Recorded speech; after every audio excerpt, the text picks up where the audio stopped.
you're lying in bed, it's 3 a.m., and your brain decides to replay an awkward conversation from 2009. You cringe, wondering if you should have said something different. Or maybe you're thinking about a presentation next week, imagining every single thing that could possibly go wrong.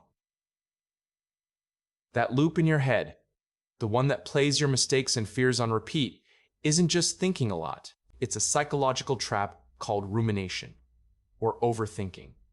And understanding how it works is the first step to escaping it. So what's actually happening in your brain? First, let's talk about something called the default mode network, or DMN. Think about as your brain's screensaver. It's what activates when you're not focused on a specific task, when your mind wanders, daydreams, or plans for the future. For most people, this network is helpful. It helps with creativity and self-reflection. But for an overthinker, the DMN is hyperactive. It doesn't just wander. It sprints into a forest of anxiety. Instead of switching off when you need to focus or rest, it stays on, connecting a past mistake to a future worry, creating a mental spiderweb that's incredibly difficult to break free from. It's like having a movie director in your head, but they only produce horror films starring you. Second, overthinking creates the illusion of control.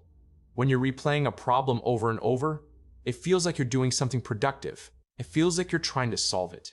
Your brain thinks, if I can just analyze this from every possible angle, I can prevent a bad outcome. But psychology tells us this is a cognitive distortion. What you're actually doing is feeding the problem, making it bigger and more powerful. This leads to something called analysis paralysis. Your prefrontal cortex, the part of your brain responsible for decision-making, gets completely overwhelmed by the endless what-ifs. It's like trying to choose a restaurant when you have a million options. You get so stuck on making the perfect choice that you end up making no choice at all. You stay stuck. Third, overthinking amplifies your emotions. Think of a small worry as a spark. Overthinking is the oxygen that turns that spark into a wildfire. Let's say you send a text and don't get a reply right away. A non-overthinker might just assume the person is busy, but the overthinking brain starts a narrative. Did I say something wrong? Are they mad at me? They probably don't want to be my friend anymore. This spiral of negative thought activates your amygdala, your brain's emotional threat detector. Suddenly, your body's reacting as if the threat is real. Your heart rate increases. Your breathing gets shallow.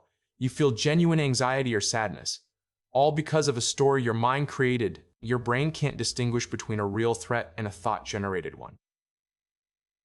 So, how do you break the cycle? It's not about forcing yourself to stop thinking. That's like trying to not think of a pink elephant. Instead, it's about shifting your focus. When you feel that spiral begin, the first step is to simply notice it, without judgment.